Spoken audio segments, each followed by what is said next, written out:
ஆவிபுரம் கிராமத்துல புதுசா 2 பேர் குடி வரலான்னு வந்தாங்க. அந்த கிராமத்துக்குள்ள வந்ததுல இருந்து அவங்க 2 பேத்துக்கும் வீடு கிடைக்காம ரொம்ப திண்டாடினாங்க. அவங்களும் 4-5 இடத்துல விசாரிச்சு பார்த்தமே அவங்களுக்கு எந்த வீடுமே கிடைக்கவே இல்ல. அந்த ஆவிபுரம் கிராமத்துல நிறைய பேர் வித்தியாசமா நடந்துக்கிட்டாங்க. இத பார்த்தா இவங்க 2 பேத்துக்கு நமக்கு எப்படியாவது வீடு கிடைச்சிடாதான்னு தோணுச்சு. ஏம்மா, என்னம்மா பண்றது? நானும் எல்லா இடத்துலயும் விசாரிச்சு பார்த்துட்டேன். ஒரு வீடு கூட நமக்கு கிடைக்க மாட்டேங்குது. ஏதோ சின்ன குடிசை வீடு கிடைச்சா கூட அங்க நம்ம பொழப்பு நடத்திக்கலாம். இந்த ஊருக்குள்ள ஒரு நல்ல வேலை கிடைச்சிருக்குது. எப்படியாச்சும் அந்த வேலையை தக்க வச்சுக்கலான்னு பார்த்தா இங்க முடியாது போல இருக்குதே. அட மனோகரு, நானும் அதை தப்பா நினைச்சுக்கிட்டு இருக்கிறேன். எப்படியாச்சும் ஒரு நல்ல வீடு கிடைச்சிடாதான்னு பாக்குறேன். இன்ன வரைக்கும் கிடைச்சதே கிடையாது. விடுமா, கடவுள் நமக்குன்னு ஒரு வீடு எழுதி வச்சிருக்காமையா போயிருப்பாரு? கண்டிப்பா வச்சிருப்பாரு. ஆமா ஆமா, கண்டிப்பா வச்சிருக்கிறாரு. அதுக்கு தானே நான் வந்திருக்கிறேன். நீங்க ஊர் ஊரா போய் வீடெல்லாம் தொலைவு வேணாம். எனக்கு ஒரு நல்ல வீடு இருக்குது. அங்கே நீங்க 2 பேரும் குடி வந்துருங்க. வாடகை எனக்கு மாசம் ஆனா வெறும் 50 ரூபாய் இல்லைன்னா 100 ரூபாய் கொடுத்தா போதும். நீங்க தாராளமா அந்த வீட்டுல இருந்துக்கலாம். என்ன கவலைப்படாம வாங்கம்மா, அங்க காட்டுறேன். ஐயா, யாரு நீங்க? கடவுள் போல வந்து எங்களுக்கு உதவி பண்ண வந்திருக்கிறீங்க. ரொம்ப ரொம்ப நன்றிங்கய்யா. தயவு செஞ்சு எங்களுக்கு அந்த வீடை காட்டுங்க. ஒரு வீடு கிடைச்சிட்டா போதும், நாங்க நிம்மதியான வாழ்க்கைய ஆரம்பிப்போம். அட, நான் இருக்கும் போது நீ ஏப்பா பயப்படுற? வா வா, என் கூட வா. ஒரு நல்ல வீடை காட்டுறேன், வா. அம்மா, அவர் சொன்ன வீடு இதுதான் நினைக்கிறேன். ஆகா, பரவாயில்ல, நல்ல வீடாவே அமைஞ்சிருக்குதுமா. நான் கூட ஏதோ ஏனாதானா ஓட்ட வீடு அந்த மாதிரிலாம் எதுவும் கொடுத்துருவாரோன்னு நினைச்சேன். பரவாயில்ல, நல்ல வீடாவே இருக்குது. ஆனா என்ன, கிராமத்துக்குள்ளதான் யாரையும் காணா. பக்கத்துல ஒரு வீடு இருக்குது. அது வரைக்கும் எந்த பிரச்சனையும் இல்லை. ஆள் இருப்பாங்கன்னு நினைக்கிறேம்மா. புழங்குற மாதிரி தான் இருக்குது. நீ வேலைக்கு போனதுக்கு அப்புறம் பயப்பட வேணாம். அதான் இங்க ஆள் இருக்காங்களே, அதனால நீ பயப்படாம தாராளமா இருக்கலாமா. சரிம்மா, வா, நம்ம வீட்டுக்குள்ள எல்லா வேலையும் பார்ப்போம், வா. மனோகரே, இப்பதான் மனசுக்கு திருப்தியா இருக்குது. ஆள் இருந்தா இல்லைன்னா என்ன, நான் அதெல்லாம் பத்திரமா இருந்துக்குவேன்ப்பா. வீட்டை சாத்தி வச்சுப்புட்டு ஏதோ டிவியை போட்டு படுத்துக்கிட்டு இடத்தையோ பொழுத கழிச்சு விட்டு போக வேண்டியதுதான். நீ பத்திரமா வேலைக்கு போயிட்டு சீக்கிரம் திரும்பி வந்துரு. என்ன, அம்மா உனக்காக காத்துட்டு இருந்திருப்பேன். மனோகரும் வேலைக்கு கிளம்புனா. நைட் ஆனதுமே ரொம்ப வீட்டுக்குள்ள வெக்கையா இருந்ததுனால அந்த பாட்டி கொஞ்ச நேரம் வெளியே வரலான்னு வந்தாங்க. அடடடா, வெக்க தாங்க முடியலப்பா. இவ்வளோ காடு கண்ணி இருந்தும் என்ன பிரயோஜனம்? வெக்க தாங்க முடியல. அப்ப பக்கத்து வீட்டுல இருக்கிற பொண்ணு அந்த சைடு வந்ததை அவங்க பார்த்தாங்க. அடடா, நம்ம பையன் சொன்ன மாதிரி பக்கத்து வீட்டுல ஆள் இருக்கிறாங்க. ஒரு பொண்ணு மட்டும் தான் தனியா இருக்கும் போல. பரவாயில்ல, அந்த பொண்ணே இவ்வளோ தைரியமா இருக்கும் போது எனக்கு என்ன பிரச்சனை? நானும் தைரியமா இருப்பேன். ஆனா என்ன, பக்கத்துல குடி வந்திருக்கிறோம், கொஞ்சம் மூஞ்சி கொடுத்து பேசுனா என்ன? அவ வாட்டுக்கு உள்ள போயிட்டா. கொஞ்ச நேரத்திலே வந்து அவன் மட்டன் கறி எல்லாத்தையும் வச்சு மட்டன் வடை வந்து போட்டுட்டு இருந்தா. ஒரு கூடு நிறைய வடைகளை போட்டுட்டு இருந்தா. இந்த பாட்டிக்கு என்னன்னே கொஞ்சம் கூட புரியல. அட, என்னடா இந்த பொண்ணு, ஒரு தாலிக்கு இம்புட்டு வடையா? இம்புட்டு வடையை போட்டு இவ இந்நேரத்துல சாப்பிட போறாள என்ன? அது கூட நிறைய வியாபாரம் பண்றதுக்கு மாதிரிலாம் எடுத்துக்கிட்டு இருக்கிறா. எதுக்கு இவ்வளோ வடையை போட்டுக்கிட்டு இருக்கான்னு தெரில. பேசாம கேட்டு பாப்போமா. எதுவும் பேச மாட்டேங்கிறா. கேட்கறது கொஞ்சம் கூச்சமாத்தான் இருக்கு. கேட்போம். ஏமா ஏமா, கொஞ்சம் இங்க பாரு. எதுக்கு இந்நேரத்துல இம்புட்டு வடையை போட்டுக்கிட்டு இருக்கிற? நீ வீட்டுல ஒரு ஆளா தானே இருக்கிற. அதுக்கு எதுக்குமா இவ்வளோ வடை? ஒரு 4-5 வடை போட்டா உனக்கு பத்தாதாக்கும். எதுக்கு இம்புட்டு வடையை இந்நேரத்துல உனக்கட்டு உட்காந்து போட்டுக்கிட்டு இருக்கிறமா? அவங்க கேட்டதுக்கு அவ எந்த பதிலும் சொல்லல. ஏமா, உன்கிட்ட தானே கேட்குறேன். எதுக்கு இந்நேரத்துல இவ்வளோ வடையை போட்டுட்டு இருக்கேன்னு கேட்குறேன். எந்த பதிலுமே சொல்லாம இருக்கிற. கொஞ்சம் சொன்னா என்னம்மா? அடே அப்பா, வடையை போட்டுவிட்டு அவ வாட்டுக்கு எடுத்து தலையில வச்சுவிட்டு கிளம்பிக்கிட்டா. பயங்கரமான ஆளாத்தாப்பா இருக்கிறாளுங்க. நம்ம தான் அப்படி ஏமாலியா நின்று பேசிக்கிட்டு இருக்கோம் போல.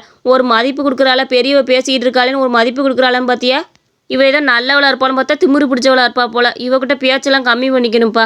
கொஞ்ச நேரத்துல அவங்க மகன் மனோகரும் அந்த வீட்டுக்கு வந்தான். மனோகரே, நீ சொன்ன மாதிரியே பக்கத்து வீட்டுல ஒரு பொண்ணு இருக்கிறாடா. ஆனா வாய் கொடுத்து பேச மாட்டேங்கிறா. நான் கூட இப்ப பார்த்தேம்மா. ஏதோ கூடையில வடைய நிறைய நெருப்பிக்கிட்டு அங்கிட்டு போயிட்டு இருந்துச்சு, பார்த்தேன். சரி சரி, உனக்கு ரொம்ப வசதியா போச்சுல்ல. ஒரு பொண்ணு பக்கத்துல இருந்தா நீ அடிக்கடி அந்த பொண்ணுகிட்ட பேசிக்குவேல. உனக்கும் மனசுக்கு ஆறுதலா இருக்கும். அது வரைக்கும் நல்லதுன்னு நினைச்சுக்குவான்.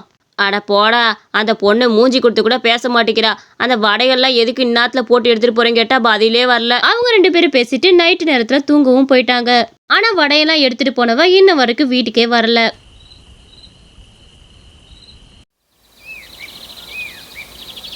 சரிம்மா, நான் வேலை கிளம்புறேன். என்ன எப்பா, காலைல போறதும் தெரில, விடியதும் தெரில. என்ன மணி சீக்கிரமா ஓடுது. நான் கிளம்புறேன், நீ பார்த்துரு வீட்டில். மனோகரே, பார்த்து பத்திரமா போடா. இந்த கிராமமே எனக்கு ஏதோ சரியில்லாத கிராமம் மாதிரியே தெரியுது. பார்த்துக்க, பார்த்து பழகுப்பா. மனுஷங்கள்ட்டலாம் கொஞ்சம் பார்த்து பழகு என்ன.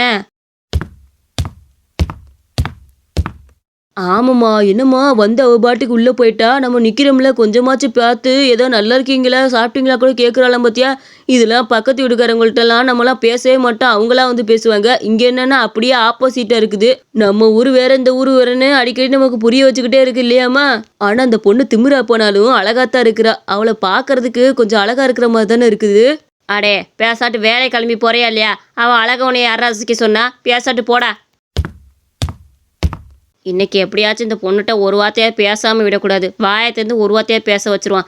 ஏம்மா ஏம்மா கொஞ்சம் வெளியே வாம்மா, சக்கரை இருந்தா கூட ஏம்மா. என் பொண்ணே கொஞ்சம் ஜீனி மட்டும் இருந்தால் எடுத்துட்டு வா பொண்ணு. காப்பி போட்டு குடிக்கணும். சீனி இல்லை, என் மகன் வெளியே போயிட்டேன், இன்னும் வரதுக்கு சாயந்தரம் ஆயிடும். ஃபோன் போட்டு தான் வாங்கிட்டு வர சொல்லணும். பார்த்துக்க, எங்கள் கிட்ட வண்டி எதுவுமே இல்லையா? கொஞ்சம் சீனி இருந்தால் கூட சாயந்தரம் வாங்கிட்டு எதுவுமே உனக்கு அள்ளி கொடுத்துட்றேன் என்ன?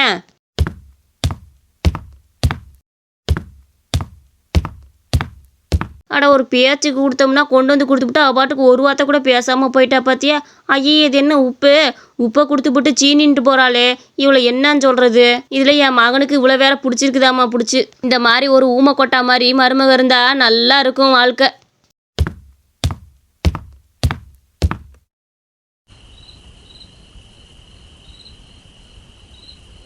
இரவு நேரத்தில் திரும்பவும் அவள் வடைகள் எல்லாத்தையுமே கூட நிறையா போட்டுக்கிட்டு இருந்தா.